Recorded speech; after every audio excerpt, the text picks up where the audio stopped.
Me llamo Susana. Tengo 32 años. Y durante mucho tiempo pensé que mi familia vivía conmigo porque me quería. La verdad la descubrí por accidente. Cuando mi mamá olvidó colgar una llamada. Y escuché a mi papá decir, con una frialdad que me cuesta recordar, vivir con Susana es horrible. Pero nos quedamos por el dinero.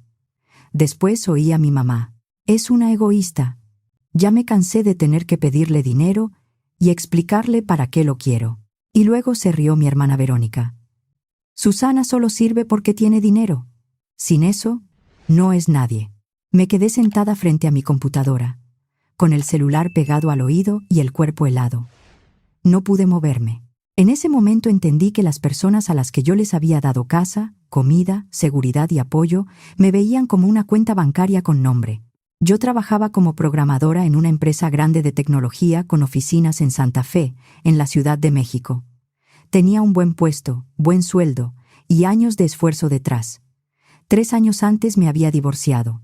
Mi exesposo y yo llegamos a un acuerdo económico fuerte por la venta de bienes que teníamos juntos, y con ese dinero pude comprar una casa grande en la zona poniente de la ciudad, sin un crédito pesado. En ese momento pensé que estaba haciendo algo bueno. Mis papás ya no vivían tan cómodos, mi hermana seguía intentando levantar su negocio y yo tenía espacio suficiente. Así que compré la casa y los invité a vivir conmigo. Mi papá, Ernesto, se había jubilado antes de tiempo.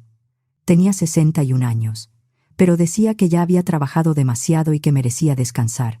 Mi mamá, Rosario, nunca había trabajado fuera de casa, al menos no desde que yo tenía memoria. Y Verónica, mi hermana mayor, tenía 35 años y llevaba años intentando hacer funcionar un negocio de jabones naturales. Al principio sonaba bien. Jabones artesanales, empaques bonitos, ventas por internet, bazares de diseño, mercados orgánicos de fin de semana, pero nunca despegó. Siempre estaba a punto de relanzarlo. Siempre necesitaba otra campaña, otro diseño, otro lote de ingredientes, otro fotógrafo. Y siempre terminaba igual sin ventas suficientes y con Verónica pidiéndome más dinero. Yo sostenía la casa. Pagaba predial, mantenimiento, luz, agua, gas, internet, despensa, reparaciones y salidas familiares. A mi mamá le había dado una tarjeta adicional para emergencias de la casa porque confiaba en ella. Cuando iba de compras y se le pasaba el presupuesto, yo cubría lo que faltaba. Cuando Verónica necesitaba materiales, empaques o publicidad, yo también pagaba. Solo el mes anterior le había dado 35,000 pesos para una supuesta campaña nueva que, según ella, ahora sí iba a levantar el negocio. Mi sueldo era alto para México porque trabajaba con clientes internacionales y recibía bonos, pero no era infinito.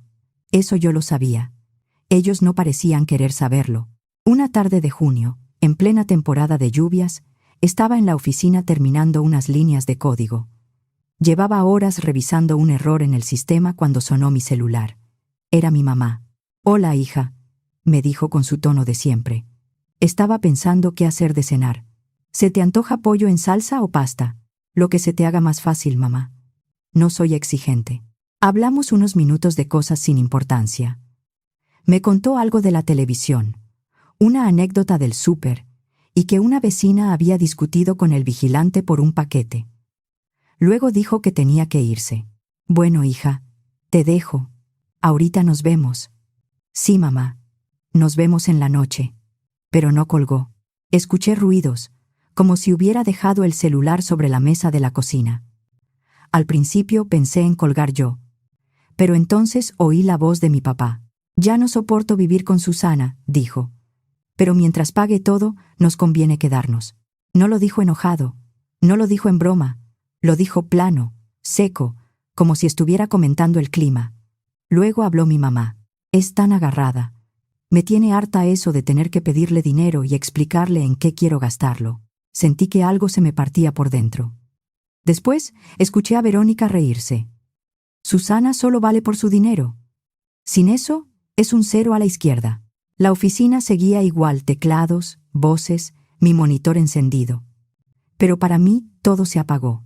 Ellos siguieron hablando.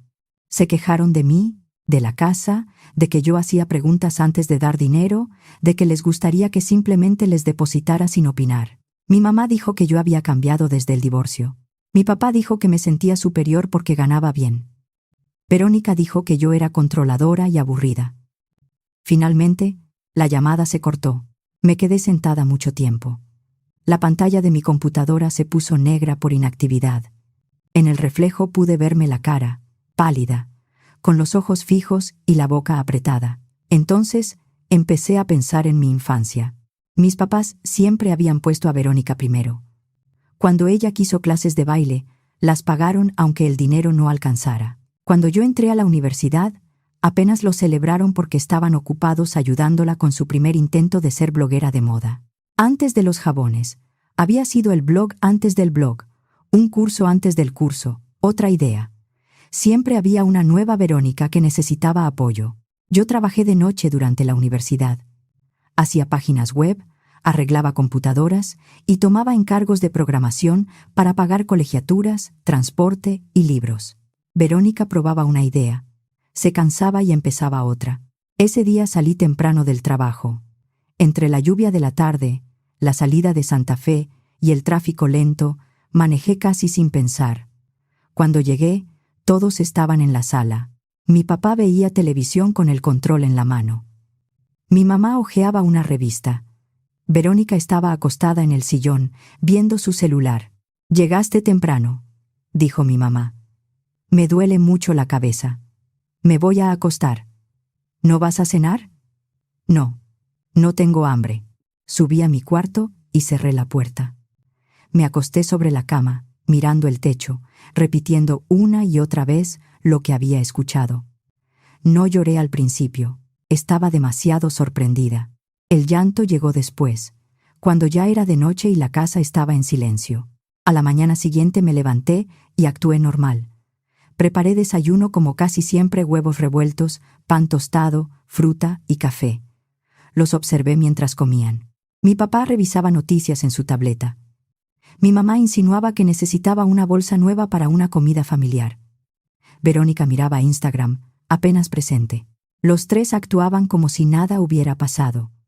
Como si el día anterior no hubieran dicho que yo era horrible, egoísta y útil solo por mi dinero. Durante las siguientes 2 semanas, empecé a prestar atención a cosas que antes ignoraba. Mi papá me preguntaba demasiado sobre mis finanzas: cuánto ganaba, en qué banco tenía mis ahorros, si invertía en fondos o en CETES. Antes pensaba que era interés por mi estabilidad. Ahora me preguntaba si solo estaba calculando cuánto podían sacarme. Mi mamá regresaba de sus salidas con bolsas caras. A veces de Palacio de Hierro, a veces de boutiques de Polanco. Traía mascadas, zapatos, cremas, perfumes. Siempre decía que todo estaba en descuento. Empecé a dudarlo. Verónica llevaba meses sin trabajar de verdad. Decía que su negocio estaba en pausa estratégica mientras preparaba un relanzamiento, pero seguía pidiéndome dinero. 9,000 pesos para publicidad, 18,000 para nuevos empaques, 12,000 para fotos de producto. Nunca se terminaba. Me reuní con mi amiga Paula en una cafetería cerca de Reforma. Paula era abogada, trabajaba más temas civiles que bancarios, pero sabía por dónde empezar. Éramos amigas desde la universidad. Le conté todo: la llamada, lo que escuché, cómo se estaban comportando, las dudas que empecé a tener. Paula me escuchó sin interrumpirme. Cuando terminé, dejó su taza sobre la mesa. «Tienes que protegerte, Susana. ¿De mi propia familia? Sobre todo de ellos. Empieza a documentar todo. Anota fechas, cantidades, comentarios. Revisa tus cuentas con cuidado. Cambia contraseñas. Y no les digas nada todavía». Esa noche empecé a tomar notas en mi celular. Cada comentario raro, cada petición de dinero, cada gasto que no me cuadraba. Luego me senté frente a mi computadora y revisé estados de cuenta, tarjetas y movimientos bancarios. Ahí encontré lo que me faltaba. Había cargos extraños en mi tarjeta. Una cena de más de 10,000 pesos en un restaurante al que yo nunca había ido. Compras por 45,000 pesos en Palacio de Hierro que yo no había hecho. Suscripciones a plataformas que ni siquiera usaba. Después, entré a la cuenta que usábamos para gastos de la casa. Mis papás tenían acceso para pagar servicios, comprar despensa y resolver emergencias domésticas. Yo la había abierto porque confiaba en ellos. Las manos me temblaban mientras revisaba los movimientos. Había decenas de transferencias, algunas de varios miles, otras de decenas de miles de pesos, todas hacia una cuenta que no reconocía. Los conceptos decían: servicios de consultoría, gastos varios, proveedores, apoyo. Abrí los detalles del destinatario. Era una cuenta empresarial a nombre de Verónica. Me quedé mirando la pantalla. Mis papás habían estado sacando dinero de la cuenta familiar y transfiriéndolo al negocio de mi hermana sin decirme nada. No eran 2 o 3 movimientos. Sumadas, esas transferencias rebasaban los 300,000 pesos en menos de un año. Sentí coraje, pero también una vergüenza profunda. No por lo que ellos habían hecho, sino porque yo lo había permitido sin verlo. Había confundido familia con confianza ciega. Había confundido amor con obligación. Necesitaba más claridad. No quería confrontarlo solo con una llamada accidental y estados de cuenta. Necesitaba saber qué decían cuando yo no estaba. Necesitaba confirmar si lo que había escuchado era un mal momento o la forma real en que hablaban de mí. Compré por internet una pequeña grabadora activada por voz, de esas que se usan para juntas o clases. Llegó 2 días después. La puse en la sala, escondida detrás de un portarretratos en el librero. No pensaba usar eso como prueba legal. Lo que podía sostenerse eran los estados de cuenta. Las grabaciones eran para mí. Durante los días siguientes las revisé por la noche, encerrada en mi cuarto, con audífonos. El primer día fue casi aburrido.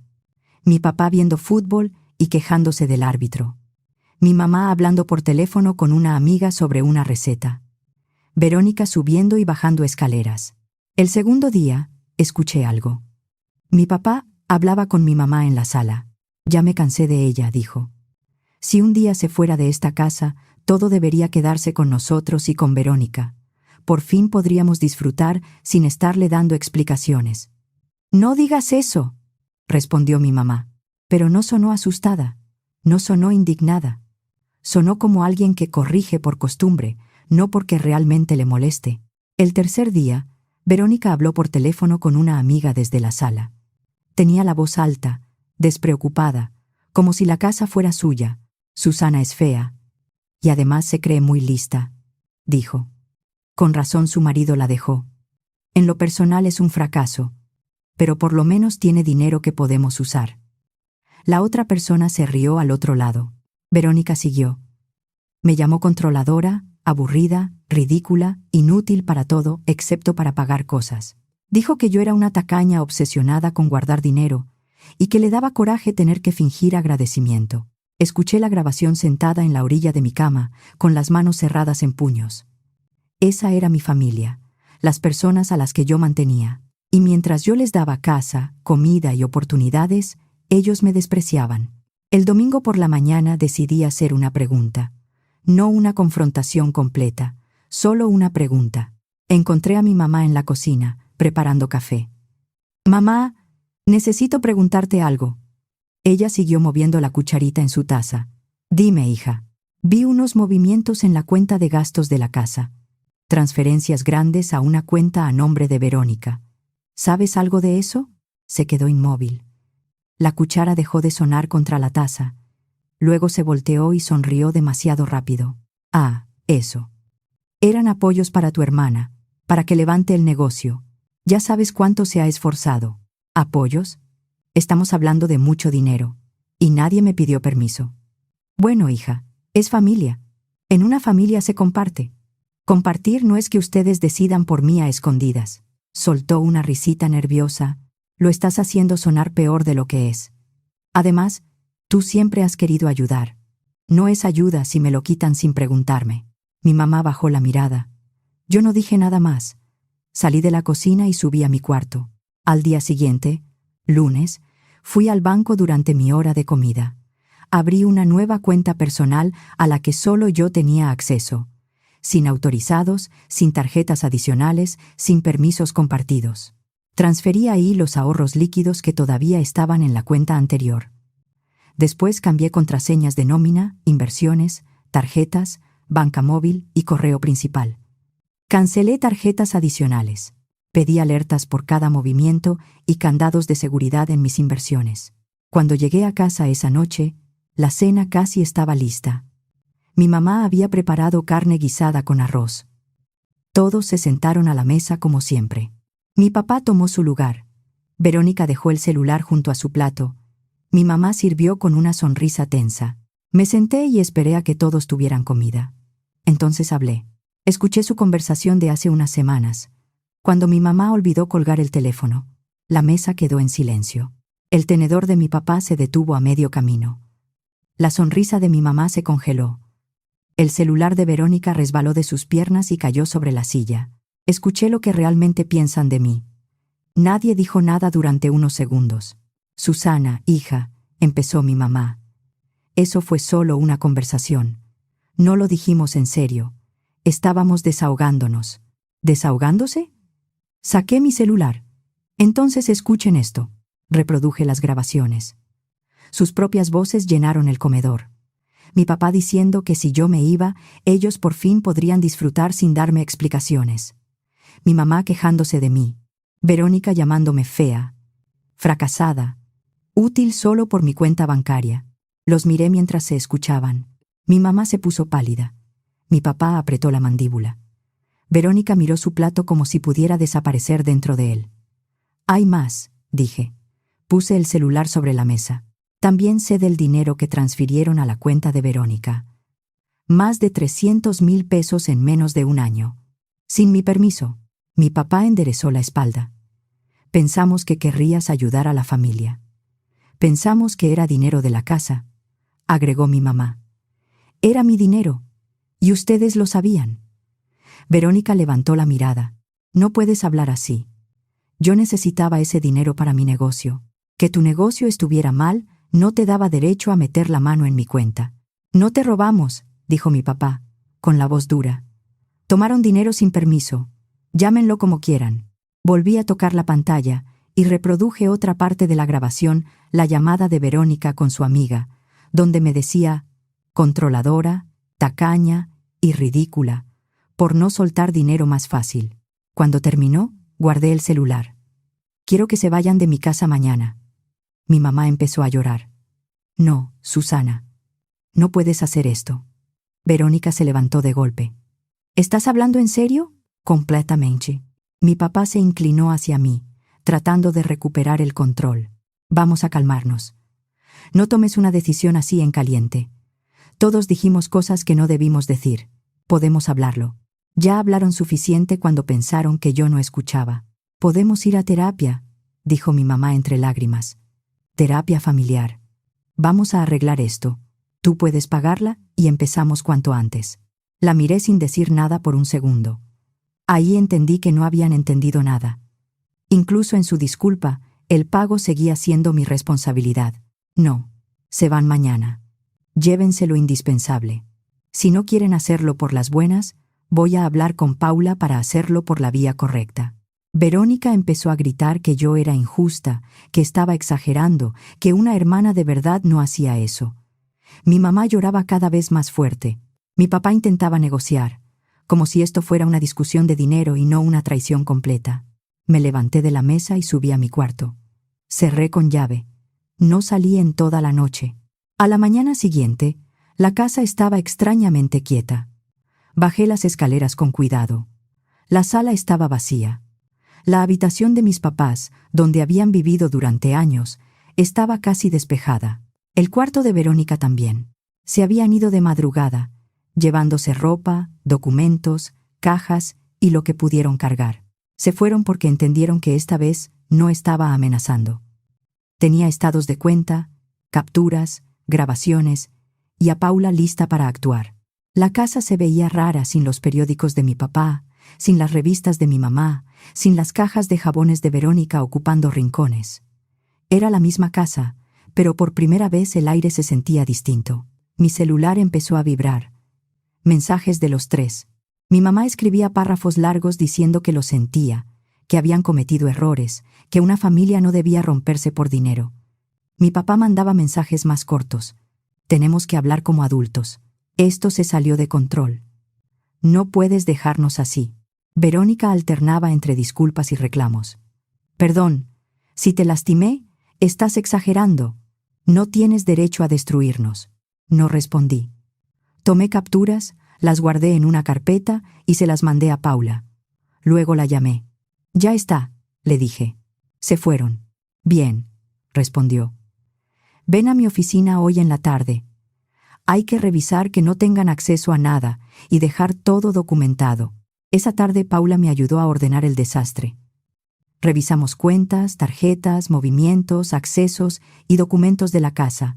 Redactó avisos formales para dejar claro que nadie estaba autorizado a usar mis cuentas, mis tarjetas, mis bienes, ni mi nombre. También me preguntó si quería iniciar un reclamo formal por el dinero. Primero quiero asegurar mi casa y mis cuentas, le dije. Después vemos. Mientras tanto, Verónica publicó algo en Instagram. Me enteré porque una conocida en común me mandó una captura. Verónica había escrito un texto larguísimo llamándome egoísta, fría y cruel. Decía que había echado a mis papás y a mi hermana a la calle, que los había dejado sin manera de sostenerse, que yo me creía superior por tener dinero. También llegaron 2 mensajes de familiares lejanos repitiendo la versión de mi mamá. No contesté ninguno. Pude responder. Pude subir capturas de los estados de cuenta. Pude publicar las grabaciones. Pude contar todo, pero no lo hice. No quería convertir mi vida en un espectáculo. Ya había recuperado mi casa. No les iba a dar también una explicación pública. Las primeras semanas después de que se fueron extrañas. La casa se sentía demasiado grande y demasiado silenciosa. En las mañanas preparaba café solo para mí. Nadie dejaba tazas sucias en la barra. Nadie abría el refrigerador quejándose de que faltaba algo. Nadie aparecía con una lista de gastos urgentes. Al principio ese silencio me incomodó. Luego empecé a disfrutarlo. Llegaba del trabajo y no había nadie esperándome con una petición. Nadie insinuando que necesitaba ropa, materiales o dinero para otra campaña. Nadie tratándome como si mi sueldo fuera un recurso familiar sin fondo. Trabajaba sin interrupciones. Cocinaba lo que se me antojaba. Me dormía cuando quería. Me despertaba sin escuchar discusiones en la cocina. Por primera vez en 3 años, sentí que mi casa era mía. Mi celular siguió recibiendo mensajes durante un tiempo. Mi mamá escribía sobre perdón, errores y familia. Mi papá insistía en que necesitábamos sentarnos a hablar. Verónica pasaba de llorar a reclamarme. No respondí ninguno. Los guardé, los archivé y silencié sus conversaciones. Un mes después, Paula vino a cenar a mi casa. Hice pasta, abrí una botella de vino y nos sentamos en la cocina. «¿Cómo estás?», me preguntó. «Mejor de lo que pensé». «¿En serio?». «Sí». Creí que me iba a sentir culpable, pero no. Paula asintió. «Eso es bueno. No deberías sentir culpa. Te usaron». «Lo sé. Solo me gustaría haberlo visto antes». «Lo viste cuando pudiste verlo». «Eso también importa». Hablamos de otras cosas. Su trabajo, amigas de la universidad, un viaje que estaba planeando a Oaxaca, una película mala que las 2 habíamos visto y que nos hizo reír. Se sintió bien tener una conversación normal, una que no girara alrededor de dinero, reclamos o drama familiar. Cuando Paula se fue, caminé por la casa con una sensación rara en el pecho. Era una casa bonita, sí, amplia, cómoda, con buena luz. Pero cada habitación cargaba recuerdos que ya no quería. En la sala veía a mi papá quejándose de política, sentado como dueño del lugar. En la cocina veía a mi mamá insinuando cosas que quería que yo le comprara.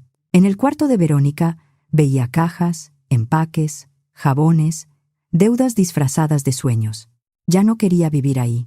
La semana siguiente llamé a una asesora inmobiliaria.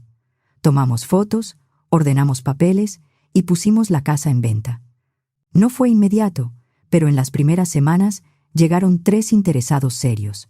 Acepté la mejor oferta y empezaron los trámites. Entre avalúos, certificados, papeles de notaría y firmas, el proceso tomó varios meses. No fue rápido, pero cada paso me sacaba de una vida que ya no quería. Mientras avanzaba la venta, busqué un lugar nuevo. No quería otra casa enorme. Quería algo más pequeño, manejable en una zona con árboles y menos ruido. Encontré una casa en Coyoacán, cerca de viveros. Era mucho más pequeña que la anterior. 3 recámaras en lugar de 5. Una sala luminosa, una cocina sencilla, un pequeño jardín con árboles viejos y una terraza trasera. Las calles alrededor eran tranquilas, con vecinos que caminaban a sus perros y saludaban sin meterse en la vida de nadie. Cuando entré por primera vez, sentí alivio.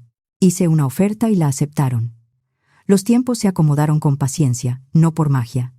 Al final, la venta de la casa vieja y la compra de la nueva quedaron con pocos días de diferencia.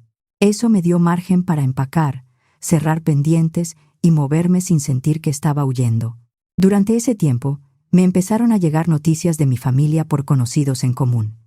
Personas que nos conocían a todos y que habían escuchado versiones distintas. Mis papás estaban batallando.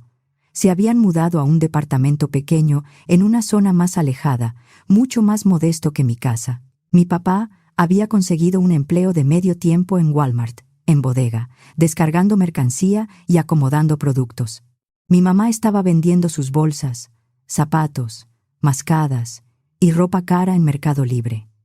Todo lo que había comprado con mi dinero ahora lo vendía para pagar renta y servicios. La vida cómoda se les había acabado sin mi sueldo sosteniéndolos. Verónica estaba peor. Su publicación de Instagram no le salió como esperaba. Al principio, algunas personas le mandaron mensajes de apoyo, pero luego otros empezaron a hacer preguntas. ¿Por qué no trabajaban? ¿Por qué dependían de mí? ¿Por qué una mujer de 35 años necesitaba que su hermana le mantuviera un negocio? No fue inmediato, pero la publicación le cerró puertas. Una tienda de productos naturales que todavía le pagaba algunas colaboraciones decidió terminar la relación. No querían estar ligados a pleitos familiares públicos. Sin ese ingreso, lo poco que quedaba de su negocio se secó. Sus redes se fueron quedando en silencio y su tienda en línea desapareció. Una noche me llamó Laura, una conocida de la universidad que todavía hablaba con ambas. Pensé que debía saberlo. Me dijo: Verónica está muy mal. Ahora trabaja preparando café en una cafetería. Lo odia. También tus papás están muy ajustados. Son adultos, le respondí. Pueden resolverlo. Laura guardó silencio unos segundos. ¿De verdad ya terminaste con ellos, verdad? Sí, por completo. 4 meses después de haberlos sacado de mi casa, me mudé a la nueva. Fue un sábado de noviembre. En la Ciudad de México, el aire estaba fresco y claro después de una lluvia de la noche anterior. El personal de la mudanza bajó mis muebles, cajas y libros. Yo me había deshecho de muchas cosas. Solo conservé lo que realmente quería. La casa nueva no se sentía vacía. Se sentía del tamaño correcto. Pasé el fin de semana desempacando. Puse mi oficina en una de las recámaras. Colgué cuadros que yo elegí, no los que mi mamá decía que se veían más finos. Compré plantas para la sala. Ordené la cocina a mi manera. Puse una silla cómoda junto a la ventana. El domingo en la tarde me senté en la terraza con una copa de vino. Los árboles del jardín se movían con el viento. A lo lejos se escuchaban pájaros y el murmullo tranquilo de la calle, nadie pidiéndome depósitos. Nadie hablando mal de mí a mis espaldas. Nadie tratándome como si yo existiera solo para financiar su comodidad. 6 meses después de mudarme, ya tenía una rutina que realmente disfrutaba. En el trabajo me iba mejor que nunca. Mi jefe notó que estaba más enfocada y menos distraída. Tenía razón. Ya no revisaba el celular cada media hora por miedo a encontrar mensajes pidiendo dinero. Formalizaron mi puesto senior y me dieron el liderazgo de un proyecto grande. Era trabajo difícil, pero del tipo que me hacía levantarme con ganas de sentarme frente a la computadora. El dinero de la venta de la casa anterior estaba invertido. Ya no se iba en caprichos, deudas ajenas o campañas fallidas. Lo estaba guardando para mi futuro, aunque fuera solo por la tranquilidad de saber que estaba ahí, protegido, mío. Mi nuevo barrio era justo lo que necesitaba. Calles tranquilas, árboles viejos, vecinos que saludaban pero no preguntaban de más. Había una cafetería a 2 cuadras donde iba los fines de semana a leer. También conocí a Clara, una vecina maestra, más o menos de mi edad, que vivía 3 casas más adelante. A veces cenábamos juntas. A veces veíamos películas malas. A veces nos sentábamos en su terraza o en la mía a hablar de cualquier cosa. Me gustaba que Clara no supiera toda mi historia familiar. Para ella yo era Susana, la programadora que caminaba por viveros, tomaba demasiado café y veía programas de televisión para desconectarse. De vez en cuando me llegaban noticias de mi familia, aunque yo nunca las pedía. La ciudad parece enorme, pero cuando hay conocidos en común, la información encuentra camino. Mis papás seguían en su departamento pequeño. Mi papá continuaba trabajando en Walmart. Supe que intentó recuperar el empleo del que se había jubilado antes de tiempo, pero la empresa ya había contratado a alguien más desde hacía años. A los 61 años, con un hueco grande en su historial laboral, no encontró nada mejor. Mi mamá ya había vendido casi todas sus cosas caras. Bolsas, joyería, zapatos, ropa de marca. Trabajaba medio turno en una boutique, algo que antes juraba que jamás haría. Verónica seguía preparando café. Su cuenta de Instagram seguía casi muerta. Una vez busqué su página de jabones por curiosidad. Ya no existía. El sueño de Verónica, alimentado durante años con mi dinero, finalmente se había apagado.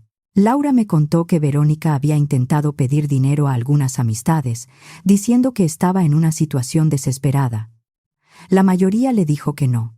Habían visto su publicación contra mí, y también habían escuchado la otra parte. Ya no todos le creían. Cuando escuchaba esas noticias, no sentía alegría.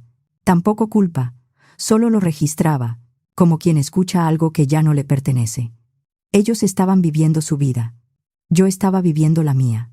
Durante meses mi celular estuvo tranquilo. Ningún mensaje de ellos. Ninguna llamada perdida. Ningún intento de manipularme con culpa. Parecía que por fin habían entendido que yo no iba a volver a abrirles la puerta. Hasta que un sábado por la tarde, vi a mi mamá en el supermercado. Estaba en la zona de frutas y verduras, revisando jitomates. Se veía más vieja de lo que recordaba, más cansada. Tenía el cabello recogido sin cuidado y una bolsa sencilla colgada del hombro. Ya no traía la ropa elegante con la que caminaba por mi casa, como si todo estuviera garantizado. Ella me vio al mismo tiempo que yo la vi. Nos quedamos mirando por encima de las verduras. Por un segundo pensé que iba a acercarse, que iba a intentar hablarme, tal vez llorar, tal vez pedirme otra oportunidad, pero no lo hizo. Bajó la mirada, dejó los jitomates y se fue a otro pasillo. Yo terminé mis compras y salí. Cuando estaba guardando las bolsas en el coche, noté que me temblaban un poco las manos. Eso fue todo. No hubo escena, no hubo confrontación. Solo dos mujeres cruzándose en un supermercado como desconocidas. Al llegar a casa preparé cena y me senté en la terraza. Era mayo, finales de primavera. Los árboles estaban llenos. El aire olía a tierra húmeda, y las plantas que había comprado meses antes ya habían crecido. Pensé en mi vida de antes trabajando sin parar para sostener a 4 personas, pagándolo todo mientras ellos decían que yo era egoísta, descubriendo que me habían quitado más de 300,000 pesos con una tranquilidad que todavía me costaba entender. Luego pensé en mi vida de ahora, proyectos que me emocionaban, dinero guardado para mí, una casa que me gustaba, amigos que me buscaban porque querían verme y no porque necesitaban algo. Lo más duro no fue el dinero. Fue entender que, mientras yo intentaba sostenerlos, ellos ya me habían dejado de ver como hija y hermana. Para ellos yo era una cuenta disponible. Y una cuenta no necesita cariño, solo saldo. Mi celular vibró. Era Clara. ¿Quieres venir a cenar? Hice tacos y me pasé con la comida. También tengo demasiado guacamole. Sonreí mientras le respondía. Sí, voy para allá. Entré a cambiarme. Esa era mi noche, planes sencillos con una amiga real, comida hecha sin interés escondido y una conversación que no iba a terminar en reclamos ni depósitos. No sabía qué estaban haciendo mis papás y Verónica. No me importaba. Ya no eran mi responsabilidad. Tomé mis llaves y caminé hacia la casa de Clara. La tarde estaba tibia, con esa luz suave que cae sobre las calles arboladas de Coyoacán. Íbamos a comer tacos, probablemente ver una película malísima y reírnos de cualquier cosa. Cosas normales de amigas. Una noche sin exigencias disfrazadas de amor. Mientras caminaba me di cuenta de algo simple: estaba tranquila. No la tranquilidad falsa de fingir que todo estaba bien mientras mi familia me usaba. Una tranquilidad real, lejos de gente que solo sabía pedir.